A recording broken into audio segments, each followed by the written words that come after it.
Welcome, everyone, to another episode of The Candy Show. I am your host, Candy. We have another special guest in the building. We have internationally acclaimed jazz vocalist and also a fellow 2024 Intrnl Records Entertainment Hall of Fame honoree. I want you guys to welcome Miss Sharon Marie Cline. Thank you. Thank you and hello. And yes, that was a wonderful honor we got to share. Welcome. Thank you so much for coming on the Candy Show. Tell us where you're located, where you're coming from today. I am in Venice, California, which is for people who don't know, that's a part of Los Angeles, but it's by the beach, Venice Beach. I've been to Venice before. I've been to the Venice Beach. Yeah, it can be kind of crazy. I heard. Okay, well, tell us a little bit about yourself now. You're you're acclaimed jazz vocalist. Yes. And that took a lot to get to, right? It did, and just even being honored with that Hall of Fame award really helped me really understand all that it took me to get there. Because when you're doing it, and if you're goal oriented, like I'm just like trying to get from this place to this. Okay, I got there. Now I got to go to there. And then I realized I've been doing this for many years, which I won't even say how many because I don't really want to tell people how old I am. No, listen, that's okay. Listen, but it's a passion. It's a life. Mm. And yeah, a lot of work has gone into it. And I'm so grateful to be doing what I do.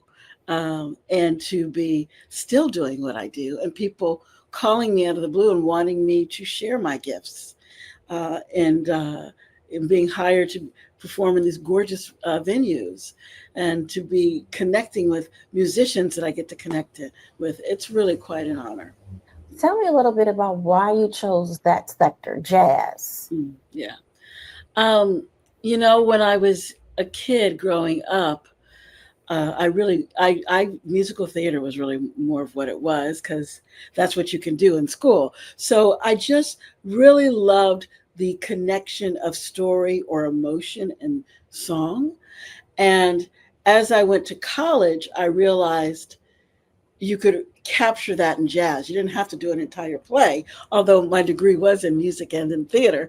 But still, I could just go and I could create a play every night by doing a song, just by singing the song, by putting emotion in it. I like to say that jazz is the marriage of emotion, melody, and harmony. And it really is, it's a vehicle for expressing that freely. Because in a jazz song, you have to be kind of in the moment. Of course, you have the sheet of music, so you have the time that the music's in, but whatever's in that time and whatever's in between those measures, you get to make up, you get to create. And it's a really good place to be. I love that. And I create it with other artists. So it becomes like a new thing every time we do it. So that's one of the reasons why I've chosen jazz. It's almost like with me for jazz, you really have to look at the performer. And so there's not a lot going on in the background. So there's not a lot of distractions. So you have no other choice but to focus in on the performer. Yeah. And I get that where you have to put on a show, an act. Mm-hmm. Yeah. You really have to use your body movements in order for them to feel what you're saying. Yeah, exactly. Yeah. And that's magical to me. It's magical when because when you're the performer doing it, when you connect with the audience, you feel it. And when you connect with the music, you feel it. So it's like all of a sudden you're like this conduit for connection. And wow, I mean, what's greater than that? And I love what you just said, that you're right. A jazz artist, because it is the music moving through them, you're focused on them. You're not focused on a dance routine or the lights or anything. It's like they're what's bringing the story. They're what's making the communication. It's really cool. Before we go any further, let them know how they can follow you on your journey and get your music? Okay, great. Well, my website is Sharon Marie Cline, and it's Cline, like Patsy Cline, SharonMarieCline.com.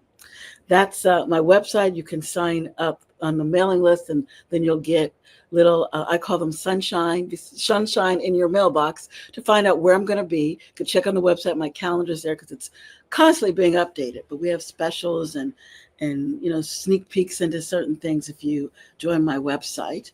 I'm also on Instagram at Sharon Marie Cline, and on Facebook at Sharon Marie Cline.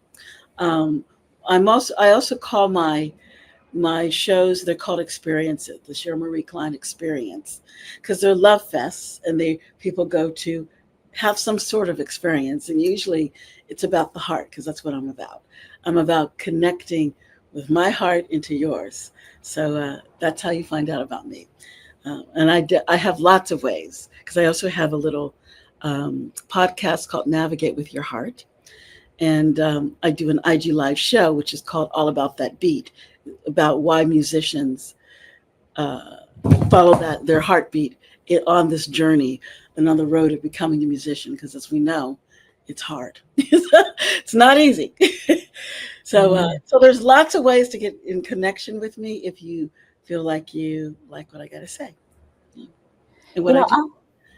Well, thank you so much. Oftentimes, we refer back to music because it sets us in a mood, or it makes us feel a certain way. Mm-hmm. A lot of times for me, jazz, I can go to jazz and it's just, give me a calming spirit. Yeah. So if you're in that mode all the time, what do you do when life is difficult? Yeah. How do you approach that? Do you revert back to your music? Do you go somewhere else? Tell me a little bit about that. Yeah, well, the way I meditate and I breathe. And to be a good artist, you have to breathe. First of all, singing is about breath, performing is about breath, but that's the only way I can get through. I do listen to great jazz too. I do listen to great music. It helps get me in that space, but it is about breathing. So I meditate every day and I breathe every day. And I don't mean just like breathe because we all breathe, but I mean deep breaths so I can feel in connection with the world that I'm living in, the universe that I'm living in, or my, the spirit that I am, of who I am. So that breath keeps me more truly connected.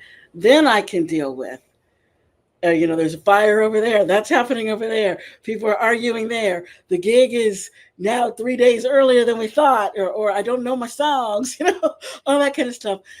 When you're grounded, you can look at things logically and go, okay, I can handle this. Or when we look at television and see the crazy stuff that we see politically going on, or the things in the city, because that upsets anyone, well, if you're sensitive. So the breath, the meditation, and the music is what gets me through to being calm, to then saying, okay, I can take this on.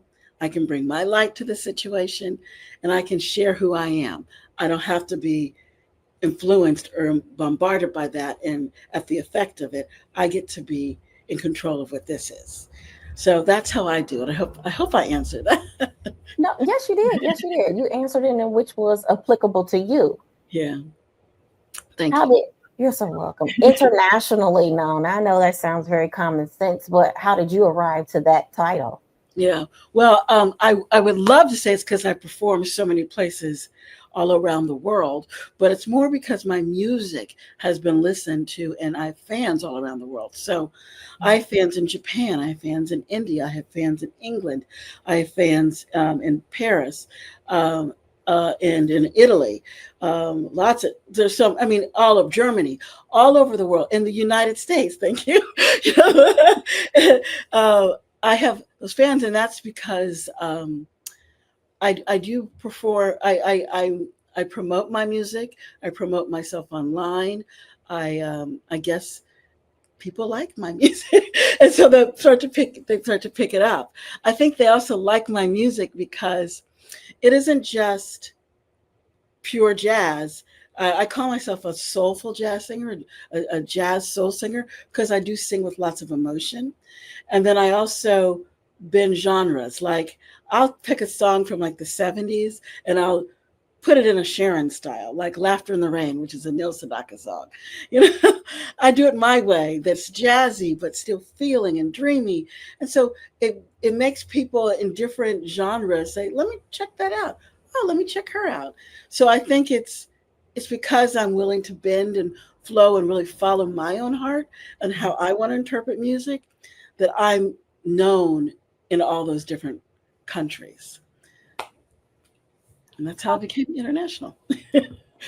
Well, listen, we appreciate that because the more the merrier, as long as we can reach a huge audience, a wider audience, a diverse audience, Yeah. and the type of music that you write, correct?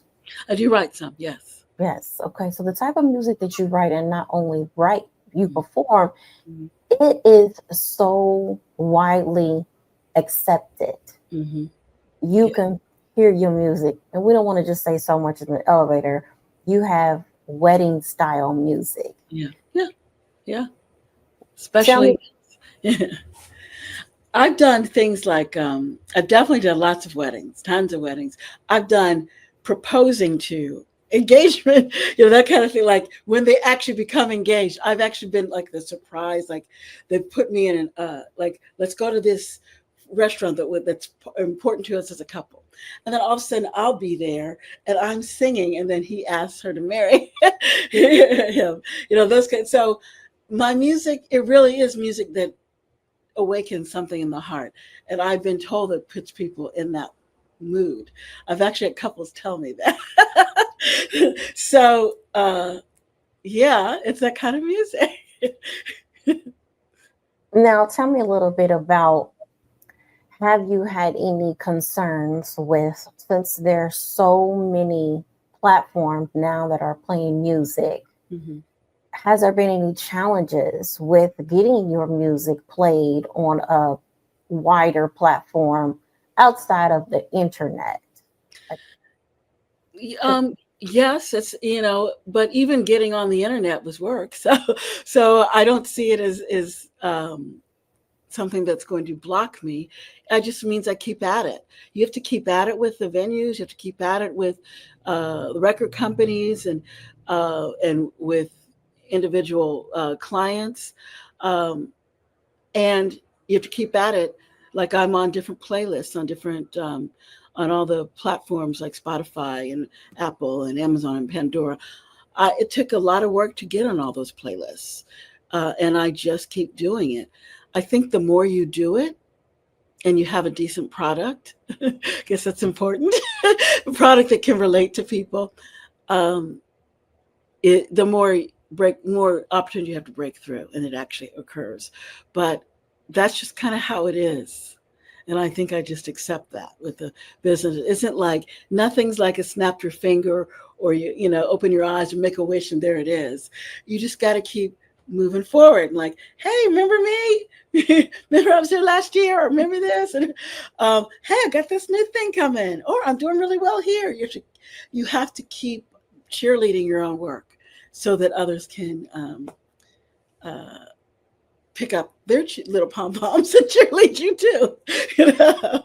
you're Yeah, the best person to promote yeah, your journey, your music. You're the best person, you yeah. know? It is true. I absolutely love jazz. Matter of fact, where I was at an event last night and it was just such a smooth jazz vibe. Mm-hmm. You have a lot of connections to the Catalina Club in California. Yes, yes. In fact, I'm going to be there soon this month. Yeah, yes. Awesome. Well, promote that, please. Yeah, I'm going to be there on August 20th. My concert is called the Summer Love Concert because, like I said, I'm all about the heart and all about love. But it is about summer's about playful romance, but it's also about sensuality and it's about dreams, and that's what the show's about. So we're bringing real. I got group of hot musicians. It's the Todd Hunter Quintet. I'm sorry, why did I say quintet? It's a quartet. I have a feeling we're going to add another instrument. Usually I have someone that comes at the last minute and I bring them up on stage, so maybe that's why I said that. But the Todd Hunter Quartet, Todd Hunter is an amazing music director. He was Dionne Warwick's music director up just until recently. So he brings a lot of history and understanding of music, and he's in that excellence. And he's fun. He goes, you love that summer love. Hi, Janice. Yes, the song Summer Love, it is doing really well, and it's on a lot of playlists on Pandora and Spotify and Apple Music. So just put it in and it'll come up. It's very dreamy. So that's what the show is about. So it's August 20th. It's a Wednesday night, Catalina Jazz Club in Hollywood. The doors open at 7 for dinner. It's a really wonderful supper club. And the show starts at 8:30. And the music, I know, is going to be fun. And it's going to be romantic. And you're going to have an experience. That's for sure. I guarantee that. I only truly wish I could be there. But with that being said, I'm just going to have to listen to your music. Okay, yes. Instead, which still puts me in the just nice mood, chill vibe. It's just so relaxing. Yeah. So relaxing. I get that a lot. Thank you.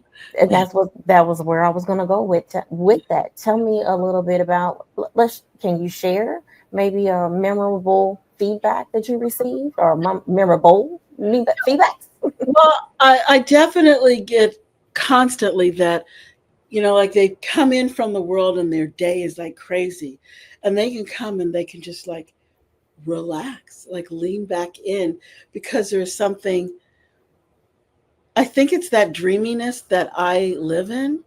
And that my voice resonates. There's a smoothness to my voice. There's an airiness to my voice. There's an optimism. And you feel like everything's going to be all right, because you're listening to what I'm singing. I also choose songs that are, I love melodic songs and I love emotional songs. So to tune into that, I think is a very human thing. And I think when people listen to that, they connect more deeply. So I think that's why it happens. Or they just, I don't know, maybe I put a spell on them. I don't know. But I do get that quite a lot. It's like, oh my God, your voice, I can relax now. I just feel, and then they're happy, And then they also tell me, another thing I get is that, it brings them back to this date. I sing something and it reminds them of their first love, or it reminds them of when they got, their first hurt, or, that, they feel frisky about something. They can go back to, they just like evokes memories for them. And I love that, especially if it's a good memory. I love being able to do that for people. Even if it's not a good memory, sometimes we revisit those things to get past them so that we can get to the good. So maybe I'm doing service regardless. So we've talked so much about your music. Let's let everyone know how many albums you have out. 2, 3? How many? Okay, I've done, I think 7 recordings, 4 albums, and I think 3 singles, 4 singles, so 8 recordings. And we're just in the middle of producing my next album. I'm doing it with Todd Hunter, that music director I just mentioned. And we've got amazing musicians in the band, and I'm in the studio recording now. So that's going to be coming out early next year.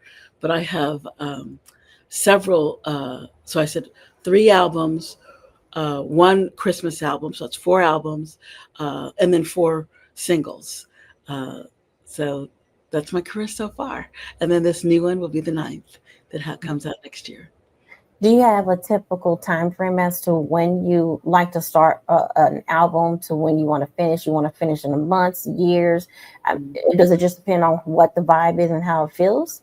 If it depends on how I've matured in the vibe. Like I used to okay, we're doing a Christmas album. We're starting now. It's got to be done there because I wanted to release it right then. Because I'm very just get it done. Like for this album, I know it's going to be released next year. We started it in June. We laid down some tracks. Now I'm taking my time with each track. I'm breathing certain life into it. Then I'm like, I want to add this to it. So then we're going to do a special recording to add that. So I'm framing each song. So, and I'm allowing it to dictate to me and not me say, we have to get it done in 6 weeks, or to be done by, January 1st. It doesn't matter, or by Christmas, unless it's a Christmas album, it needs to get out. But I'm kind of at this stage in my life now. It doesn't make it this Christmas because there was not grace and ease, and it didn't feel like it was natural. It had to be. Then I'm going to release it next year because I'm like not giving up that to follow the grace and ease. I don't want to be in the push, because the push, for some reason, from my perspective, it dampens the creative flow. So I'm just following. So that's where I am now. Now, if you interview me next year, let's see what I say next year. But that's how I'm at it now. You can't put a time limit, because the creative process sometimes gets so jumbled that you end up putting out something that you're probably totally not fully happy with sometimes. Right. Absolutely. Yeah. I will be happy with this album when it releases, because that's what I'm devoted to. Is I don't want to have something out there where I'm like this a little bit at any part of it, even if no one else does it, feels it. I would feel it, like I know I've released things where I go a little bit. No one can hear what I hear, but I'm devoted to everything. I'm going to have my heart will be full when I listen to my album. Mm-hmm. And if my heart is full, then hopefully your heart will be full too. At least some people's hearts will be filled. Oh, I'm sure plenty of people's hearts will be filled. Do you have any collaborations on any of your songs, or is it just always you and your band? It's usually me and my band. I have some dream collaborations that I want to do. And I also have one we're talking with right now. I'm going to be doing a duet with a male on this album for one of the singles. It's called More Than Beautiful. But I have some that are in the works of planning, so I can't really reveal who they are yet. But yeah, I'm actually really into collaborating right now with more and more musicians. And I'm also into genre bending more. Like I'm doing a lot more different music that I don't usually perform. Like this year I sang a Doors song, which is like, be like Sharon singing a Doors song, but it worked. I did a recording for a project for someone. I'm collaborating with other artists to see what their imagination inspires, because I want it to be more about than just my vision. And if I go into their vision and that expands who I am. So it informs who I am and how I show up. So I'm really into those kind of collaborations right now. Even if it's not my project, it's still collaborating. That's a good thing. It's always a good thing, because at the end of the day, listen, it also helps you cross over into that person's market as well. Yeah. And same vice versa. Yeah, absolutely. Yeah. How did you get connected with Intrnl's Records Entertainment with Andre Pittman, which, by the way, thank you so much, Andre Pittman, for connecting us and getting this interview together. Yeah, thank you, Andre. Really. Thank you so much.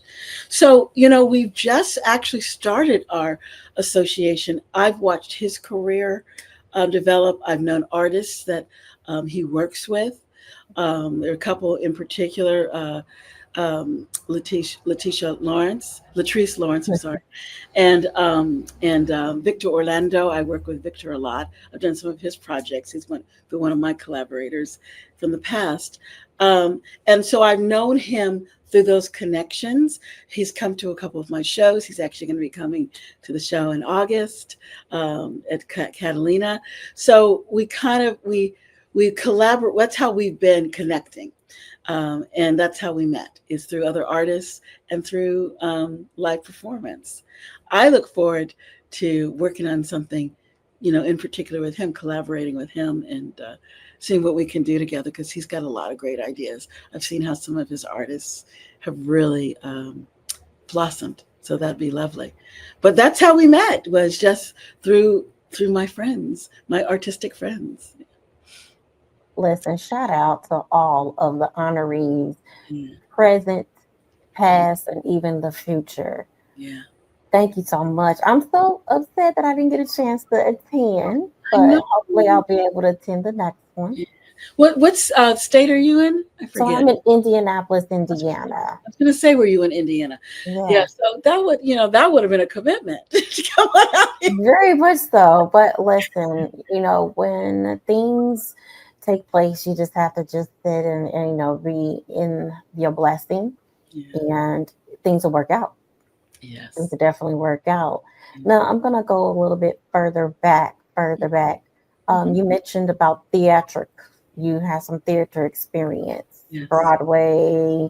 Well, tell me a little bit about all of that, and do Mhm. you see any of your music, or has any of your music appeared on such a major platform like a Broadway production or a theater production? Mhm.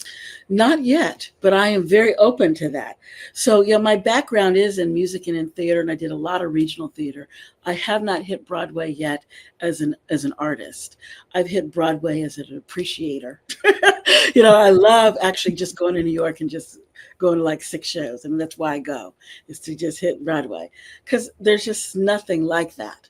That first of all, to get onto that stage, you know what you've gone through and what you've lived, and it was very palatable to me. And then so the work is just so elevated. I dream of being on Broadway as an artist, and also maybe one of my songs being there, or doing a one woman show at Carnegie Hall even. I would love all that. That's all on my vision board. That's all in my realm to manifest as I keep going, and as I've gotten to a place where I actually believe in myself now. I think as an artist, you're shaping your career, you're figuring out where not to go, and then you have to be your own cheerleader. Then you have to really believe what you're doing. So I'm like at that stage in my life where I'm embodying that ability to, yeah, I can do all that. So I believe that I'm on my way there, but I have not actually performed there yet. But hey, keep watching Candy's show. She's going to tell you. That's that's right. Listen, you heard it here first. Yes, Okay. Well, yes, yes. Miss Sharon, I appreciate you coming on the Candy Show. Once again, I want to say thank you so much to Andre Pittman, Thank you. and who is the CEO of Intrnl Entertainment, Records Entertainment. I just want to say thank you again.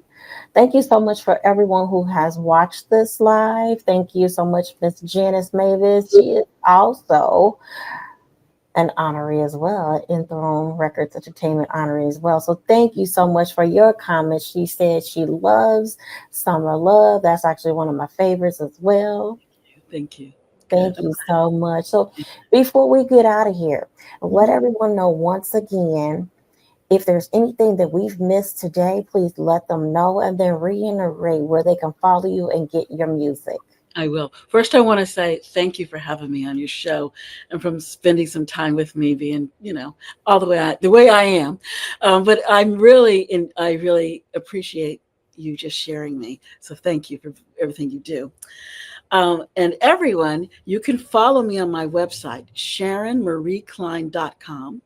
It's my name. And there's a calendar on there. My music's on there. Links to my different podcasts and venues are there. You can find me on Instagram at Sharon Marie Cline, and on Facebook at Sharon Marie Cline. And those of you in California and Los Angeles, please come see my show in less than 2 weeks, less than 3 weeks, at on August 20th at Catalina Jazz Club in Hollywood. I promise it will be a beautiful night of music and summer love. So that'll be hot. uh, yeah. And thank you again to Andre Pittman as well for hooking us up. That's right. That's right. Well, guys, you already know we are at the end of the show. Let's say you already know this, but I'm going to say it again. Make sure you are subscribed to the YouTube page, capital C, and that's number two, capital C, number two, Candy Productions 2. Also, make sure you are following, liking, sharing, commenting on the official Instagram page, and that's Candy Talk Show. All right, guys, stay tuned. We have some new episodes coming up really soon. Hit that notification button. Bye bye. Bye.